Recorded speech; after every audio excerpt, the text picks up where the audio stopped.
shuningdek Xalq-Palovshinda Davers orqali hozir bizga o'tkazyapti sizlarni. Imida ishonchilarga kirish. O'zbekiston yaqin tarixidagi eng yirik firibgarlik sxemalaridan biriga nuqta qo'yilmoqda. 2025-yilning eng shov-shuvli firibgarlik ishi deya ta'riflangan Credit House voqeasiga nuqta qo'yilmoqda. Ushbu jinoiy ish doirasida jami 9 nafar shaxs sud kursisiga o'tirgan bo'lib, ularga nisbatan 24-aprel kuni hukm o'qiladi.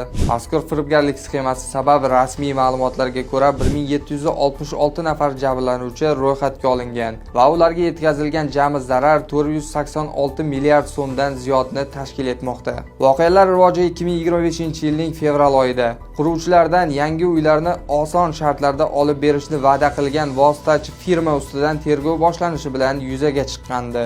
Shu oyning o'zida maxsus tezkor shtab tashkil etildi va dekabr oyidan sud jarayonlari boshlandi. Shu o'rinda savol tug'iladi. Jabrlanuvchilarga yetkazilgan 1,5 trillion so'mga yaqin mablag' qachon va qay tartibda qaytariladi?